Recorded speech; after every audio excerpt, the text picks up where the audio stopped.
दोस्तों, आज हम बहुत दिनों के बाद मिल रहे हैं। आशा करता हूं कि आप सभी लोग बहुत अच्छे होंगे। अभी हम इस वीडियो में टाटा पावर कंपनी का एनालिसिस करने वाले हैं। पहले हम फंडामेंटल एनालिसिस करेंगे और उसके बाद टेक्निकल एनालिसिस करेंगे। तो अभी हम स्क्रीनर वेबसाइट पे आते हैं। आप देख सकते हैं इधर हम लोगों ने टाटा पावर कंपनी को सर्च करके रखा है। अभी जो करंट मार्केट प्राइस है वो 415 रुपीज़ है। अभी का इसका स्टॉक पी जो है वो अराउंड 38.7 है और इस कंपनी का मार्केट कैप 1,32,479 करोड़ का है। आप इधर अगर देखेंगे पी रेशो में तो आप देखो इसका जो पी है वो अराउंड 17 तक चला गया था, अभी वो बढ़ के अराउंड 40 तक आया है। इसका मतलब क्या, शेयर की प्राइस बढ़ी है। तो अगर हम लोग इधर देखेंगे तो आप देख सकते हैं 190 रुपीज़ का शेयर जो है वो अराउंड 415 रुपीज़ तक ट्रेड कर रहा है और उसका हाईएस्ट प्राइस 433 रुपीज़ तक चला गया था। इसका अगर 5 ईयर्स में हम लोग देखेंगे तो जो लो है वो अराउंड 28 रुपीज़ का था और उधर से वो शेयर अराउंड 415 यानी कि 10 टाइम्स इस कंपनी का शेयर जो है वो बढ़ा हुआ दिखता है। अभी आप लोगों को पता है कि पावर जो है वो कंटिन्यूसली यूज़ की जाएगी, तो पावर कंपनीज के जो स्टॉक्स है वो सही से बढ़ेंगे ही बढ़ेंगे। अभी इलेक्ट्रिक व्हीकल्स आ रही है, बाकी सारी जो चीज़ें हैं वो ज़्यादा इलेक्ट्रिक के ऊपर डिपेंडेंट है, तो इसकी वजह से पावर स्टॉक्स आपको बढ़ते हुए दिखेंगे। और वही रीजंस है कि इस रैली में स्टॉक 28 रुपीज़ से डायरेक्टली 415 रुपीज़ की प्राइस दिखा रहा है, वो भी 5 ईयर्स के अंदर में, यानी कि स्टॉक 10 टाइम से बढ़ा है। पी में भी देखेंगे तो इसका जो एवरेज मीडियन पी जो होता है वो अराउंड 25 का है, यानी कि शेयर अभी ओवर वैल्यू ट्रेड कर रहा है कंपेयर टू इस मीडियन पी। अभी के टाइम पे अगर हम लोग इसका क्वार्टरली रिजल्ट के ऊपर चले जाते हैं तो आप देख सकते हैं सेल्स जो है वो कंपनी का 7,500 करोड़ का था, वो अराउंड 15,000 करोड़ तक चला गया है 20 से 23 के बीच में, ओनली 3 ईयर्स के अंडर में। अभी अगर हम लोग इसका प्रॉफिट एंड लॉस स्टेटमेंट में चले जाते हैं, इधर देख रहे थे वो क्वार्टरली था, इधर जो देख रहे हैं वो ईयरली है। तो इसमें आप देखेंगे सेल्स जो है वो कंटिन्यूसली इतना बढ़ते हुए नहीं दिख रहा था, लेकिन अभी आप देखेंगे इधर से जो सेल बढ़ा है बहुत ही अच्छा खासा बढ़ा है, यानी कि कंपनी ने ऑलमोस्ट डबल किया है उनका सेल। अगर आप क्वार्टरली रिजल्ट में देखेंगे तो भी ये बढ़ रहा है, ईयर ऑन ईयर बढ़ रहा है, क्वार्टर ऑन क्वार्टर बढ़ रहा है, तो अच्छा खासा सेल जनरेट कर पा रही है कंपनी। इसके बाद हम लोग बैलेंस शीट पे चले जाते हैं। बैलेंस शीट पे आप देखेंगे तो इस कंपनी का जो रिजर्व है वो कंटिन्यूसली ग्रो हो रहा है, लेकिन ये कंपनी अच्छा खासा डिविडेंड पे आउट करती है 20%, 32%, 44%, तो अच्छा डिविडेंड पे आउट कर रही है। तो उसकी वजह से उनका रिजर्व में इतना ग्रोथ आपको नहीं दिखेगा, लेकिन इन्वेस्टमेंट्स में उनका ग्रोथ आपको दिख सकता है। और अगर आप प्रॉफिट एंड लॉस स्टेटमेंट में जाओगे तो उनका अदर इनकम भी बहुत अच्छा खासा है। तो इसके बाद अगर हम लोग बैलेंस शीट पे वापस आते हैं तो आप देखो बोरोइंग्स जो है वो लिमिटेड है। पहले जितनी बोरोइंग्स थी कंपेयर टू, अगर आप रिजर्व देखेंगे और बोरोइंग्स देखेंगे तो हाई थी, लेकिन इस कंडीशन में कंपेयर टू आप देखेंगे तो थोड़ी बहुत कवर होती हुई दिख रही है। लेकिन अगर आप पावर कंपनीज में जाते हो तो मोस्टली वो लोग अपना जो इन्वेस्टमेंट करते हैं फिक्स असेट में वो लोन लेके करते हैं, क्योंकि उनको पता है उनका जो रेवेन्यू आना है वो फिक्स है, और उसकी वजह से ज़्यादा तक प्रीफर करते हैं वो लोग कि आपका जो असेट डेवलपमेंट रहेगा वो डिपेंड रहना चाहिए बोरोइंग्स के ऊपर, और वो स्लोली बैंक्स की तरफ से लोन लेके अपने असेट्स को बिल्ड करते जाते हैं, जिससे वो लोग ये रेवेन्यू अचीव कर पाते हैं। इधर आप देख सकते हैं प्रमोटर्स के पास जो होल्डिंग है वो अराउंड 46% है, और इसमें अगर आप देखेंगे हाईएस्ट जो होल्डिंग है वो टाटा सन्स प्राइवेट लिमिटेड के पास है, वो अराउंड 45% है। उसके बाद जो बाकी कंपनीज है वो भी टाटा की ही दिखेंगी। अगर इसको हम लोग मिनिमाइज़ करते हैं तो FIS की जो होल्डिंग है वो थोड़ी कम होती हुई दिख रही है दिसंबर क्वार्टर में, और उससे पहले वो 10% तक चली गई थी, और एवरेज उनकी 10-12% रहती है। DIS की जो इन्वेस्टमेंट है वो अराउंड 20% से लेके ड्रॉप होके अराउंड वो 16% तक आई है। 15% एवरेज 21 से 23 तक आपको दिख सकती है। उसके बाद पब्लिक के पास 26.87% होल्डिंग है। अभी हम इस पर्टिकुलर कंपनी का जो शेयर है वो अंडर वैल्यूड है कि ओवर वैल्यूड है, वो अगर देखना चाहते हैं तो अभी हम मूव करेंगे हमारे फाइनेंशियल मॉडल के ऊपर और देखते हैं कि इसका वैल्यूएशन कैसे निकल के आता है। तो आप देख सकते हैं इधर हम लोगों ने इस डेटा को कॉपी किया है। अगर इनकम स्टेटमेंट का डेटा है और बैलेंस शीट का डेटा है, इन दोनों डेटा को हमने कॉपी किया है। इसको हम लोग मिनिमाइज कर देते हैं, इसको भी मिनिमाइज करेंगे। इधर बैलेंस शीट का डेटा आएगा,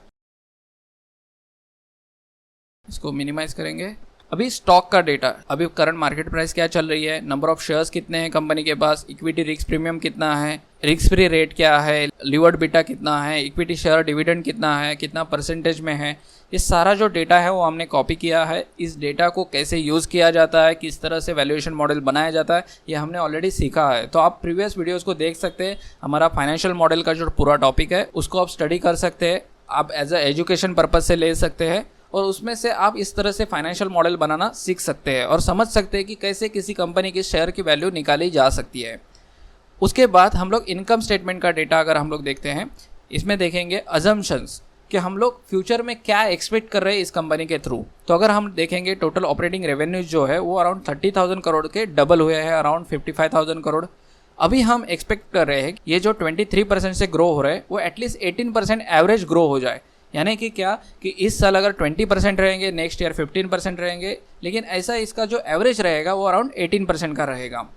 उसके बाद जो अदर इनकम है इसका जो ग्रोथ है वो अराउंड 55% का दिख रहा है। हम लोग एक्सपेक्ट कर रहे हैं अराउंड 20% का तो आना ही चाहिए। उसके बाद जब टोटल एक्सपेंसेस देखते हैं तो 82% के दिख रहे हैं, हमने वही कंसिडर किए है और बाकी नंबर्स के साथ कोई भी छेड़छाड़ी नहीं की है। इसके बाद अगर हम लोग देखते हैं बैलेंस शीट के ऊपर आते हैं, इसके बाद जब हम लोग देखते हैं ट्रेड रिसीवेबल्स वो अराउंड 57 डेज़ के है, वो कम हुए थे कुछ समय के लिए, लेकिन लास्ट ईयर वो बढ़ते हुए दिख रहे हैं, वो अच्छी बात नहीं होती है। उसके बाद ट्रेड पेएबल्स जो है वो अराउंड 68 डेज़ के है, वो ज़्यादा बढ़ेंगे तो वो कंपनी के लिए अच्छा होता है, लेकिन इधर वो कम हुए जो अच्छा मेट्रिक नहीं होता है। उसके बाद इन्वेंट्री जो है वो अराउंड 27 डेज़ की दिख रही है, जो कि कम होगी वो बहुत अच्छी होती है। अगर इस रेंज में देखेंगे तो 27 ओके है। तो उसके बाद आगे बढ़ते हैं, टोटल करंट असेट जो है अराउंड 2.5% से ग्रो हो रहा है, वही हम लोगों ने कंसिडर किया है। फिक्स असेट 10% से ग्रो हो रहा है, वही हम लोगों ने कंटिन्यू रखे हैं। तो आप देख सकते हैं इसमें हम लोगों ने कोई चेंजेस नहीं किया है। क्यों नहीं किया है? क्योंकि फिक्स असेट बढ़ेंगे तभी ये कंपनी अच्छे से रेवेन्यू अचीव कर पाएगी। अगर वो फिक्स असेट में इन्वेस्टमेंट नहीं करेंगे तो उनका रेवेन्यू अच्छे से नहीं आ पाएगा। तो इस कंपनी को अगर रेवेन्यू अचीव करना है तो फिक्स असेट में ज़्यादा इन्वेस्टमेंट करना ज़रूरी है। तो इसीलिए हम लोगों ने 10% जो दिख रहे हैं नंबर वही कंटिन्यू किए हैं। अगर पास्ट ईयर्स का जो परफॉर्मेंस है वो उसी तरह चल रहा है, वही हम लोग फ्यूचर में भी परफॉर्मेंस हो सकता है, वो हम अज्यूम करने वाले हैं। आप देख सकते हैं कि ये 10% से हमने रखे, 2.5% से रखे, ये 8.69% से रखे, इसमें चेंजेस नहीं किए। लेकिन हम क्या कर रहे हैं, इधर चेंजेस कर रहे हैं, जिससे हम क्या एक्सपेक्ट कर रहे हैं कि रेवेन्यू कम आएगा तो भी कंपनी का जो शेयर प्राइस है वो कितनी आ सकती है, वो हम अज्यूम करने की कोशिश कर रहे हैं। उसके बाद आगे बढ़ेंगे तो कंपनी के पास लोन है, दोनों लोन है, शॉर्ट टर्म और long term borrowings. Company mostly continue रखेगी, लेकिन हमारे कैश फ्लो के हिसाब से ये लोन जो है वो कम होते हुए दिखेगा और ओवरऑल कंपनी के पास जीरो डेब्ट कंपनी हो सकती है। लेकिन मोस्टली इन कंपनीज में आपको जीरो डेब्ट कंपनीज नहीं दिखेगी। ये कंपनीज डिविडेंड दे सकती है या फिर इस कैश का और कुछ यूज़ कर सकती है, लेकिन ये लोग जीरो डेब्ट तक नहीं लेके जाएंगे। वो लोग मोस्टली प्रीफर करेंगे कि इंटरेस्ट में पेमेंट कट होते जाए और उनका इंटरेस्ट एक्सपेंस रहते हुए उनके फिक्स असेट भी बढ़ते जाए और उनसे वो लोग रेवेन्यू जनरेट करने की कोशिश करेंगे, क्योंकि ये सेफर बिजनेस होता है और इसकी वजह से इनमें ज़्यादा रिस्क ना होने की वजह से ये बिजनेस में रेवेन्यू कंटिन्यूसली जनरेट हो सकता है। और फ्यूचर में अगर हम लोग देखेंगे तो इलेक्ट्रिक बिजनेस को कोई प्रॉब्लम नहीं दिख रहा है, उसकी वजह से वो लोग लॉन्ग टर्म में जो बोरोइंग्स है वो कंटिन्यू रखेंगे और वो लोग शायद फिक्स असेट में और इन्वेस्टमेंट करते हुए दिख सकते हैं, जिससे वो लोग और ज़्यादा रेवेन्यू अचीव करते हुए दिख सकते हैं। ये सब अजम्पशंस है, हम लोग इसको फिक्स तरीके से नहीं ले सकते। इवन कंपनी खुद नहीं अज्यूम कर पाती है कि वो लोगों का 5 ईयर्स के बाद अजम्पशंस क्या होगा।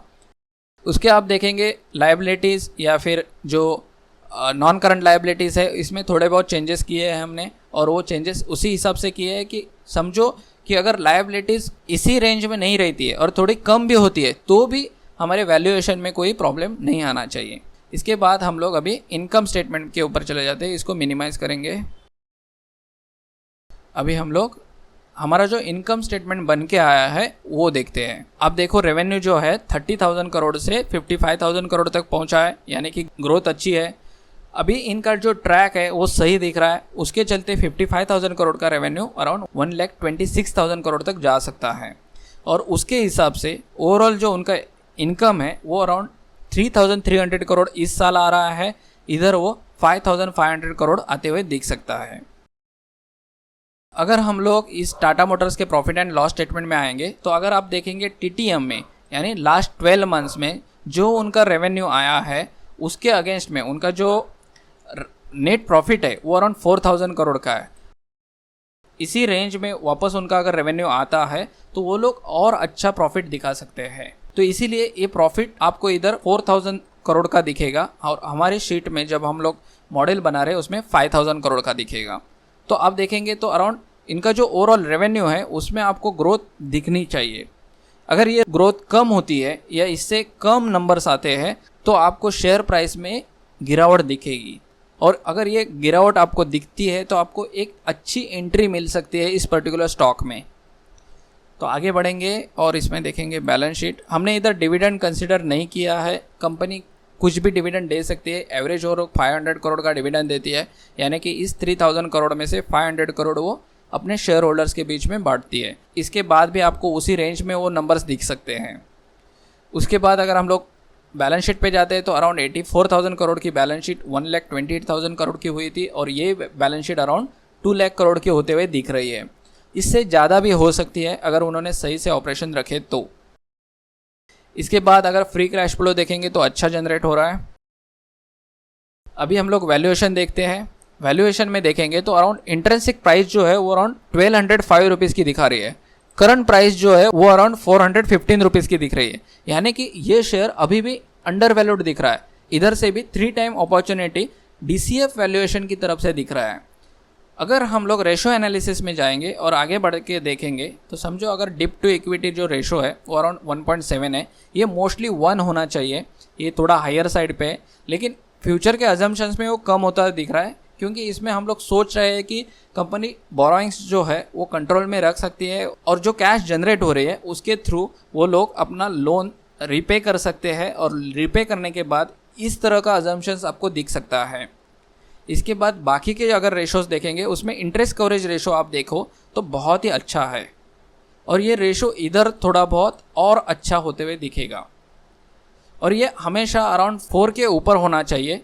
इस कंडीशन में वो अराउंड 1.5 है। इधर से हम लोग इंटरेस्ट कवरेज देखते हैं।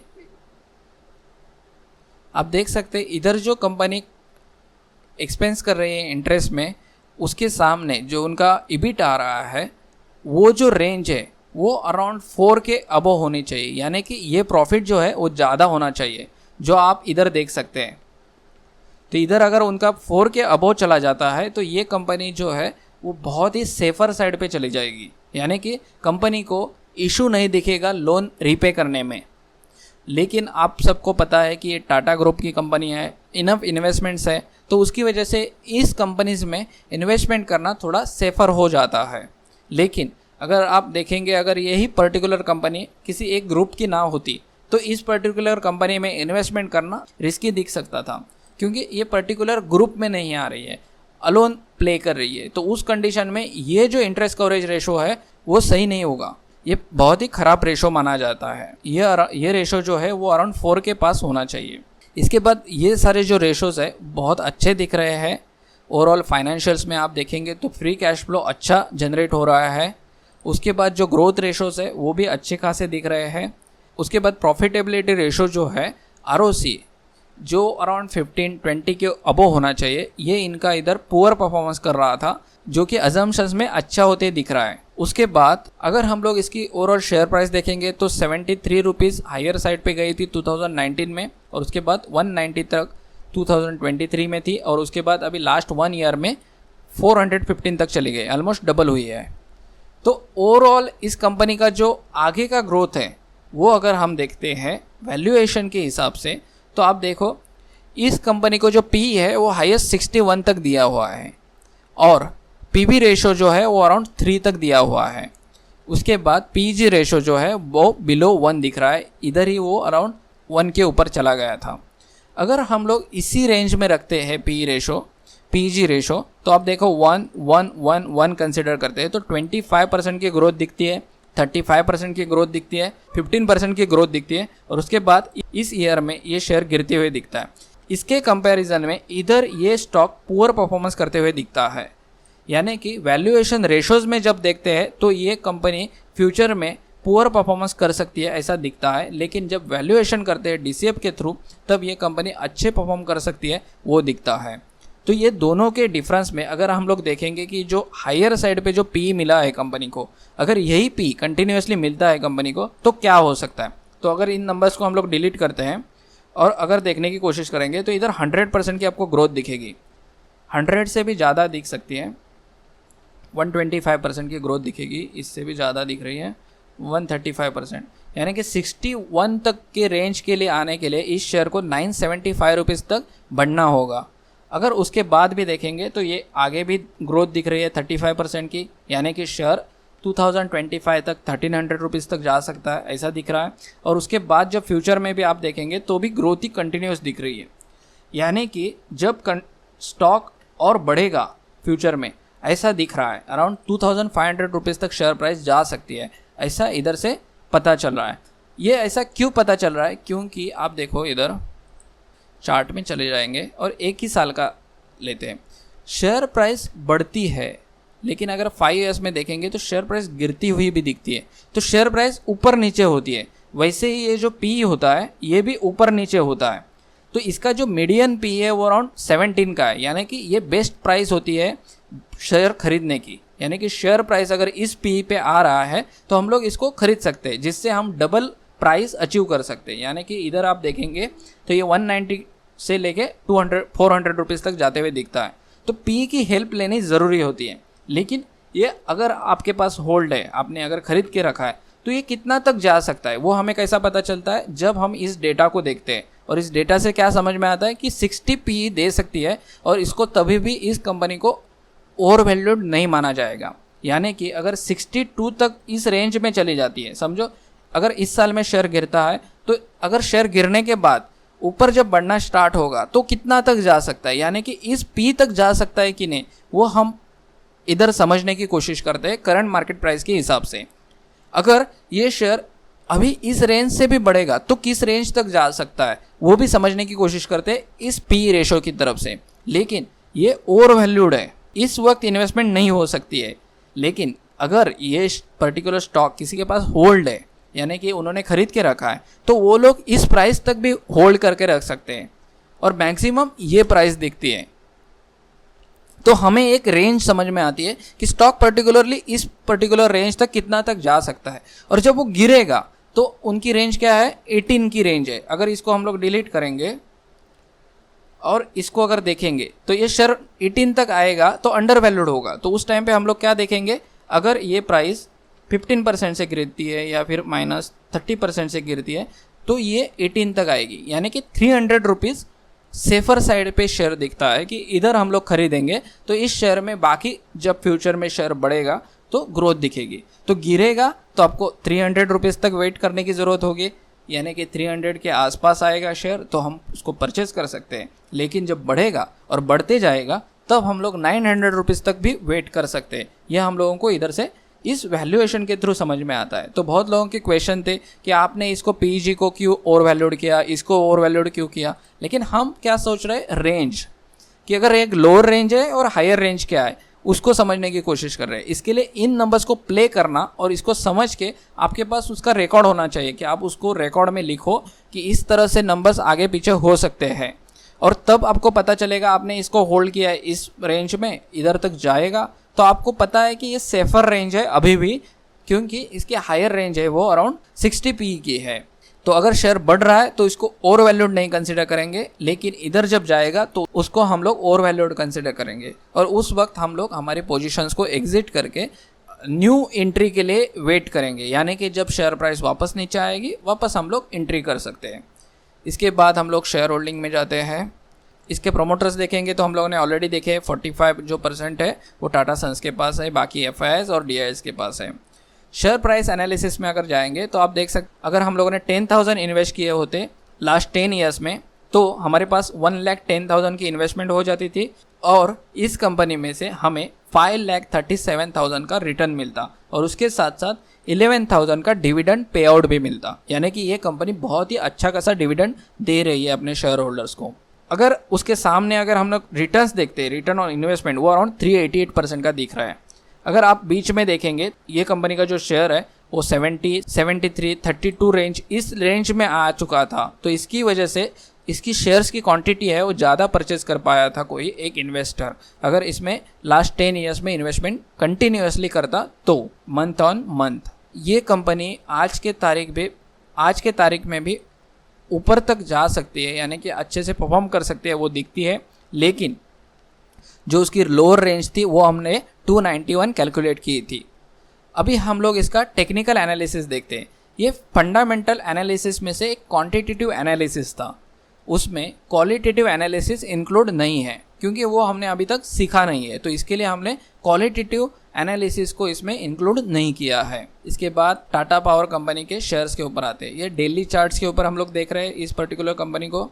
इसमें आप देखो ये जो कंपनी है इस पूरे पीरियड में, इधर से आप देखेंगे तो ये पूरे पीरियड में कितना है पीरियड 783 डेज़ का, इसमें बढ़ी नहीं है, कंटिन्यूसली एक सर्टेन रेंज तक गई उसके बाद नीचे आई, यानी कि कंपनी इस पर्टिकुलर पीरियड तक आपको इन्वेस्टमेंट की अपॉर्चुनिटी देती है, आप कंटिन्यूसली इसमें इन्वेस्टमेंट कर सकते हैं और जब वो शेयर बढ़ता है तो वो अराउंड आपको 45% तक रिटर्न दे सकता है। अगर आपको एक एवरेज प्राइस मिली रहेगी अराउंड 238 रुपीज़ तक की, तो उधर से ये शेयर ने आपको 83% का रिटर्न दिया होता, तो ओवरऑल जो आपका रिटर्न होता वो कितना दिन में वो रिटर्न मिलता 109%, 906 डेज़ में, यानी कि 3 साल में। और वो 3 साल का रिटर्न अगर आप डिवाइड करेंगे, अगर वो आप एवरेज प्राइस से डिवाइड करेंगे, वो अराउंड 86% को डिवाइड 3 करना है, तो आपको 25 to 30% का रिटर्न मिलेगा।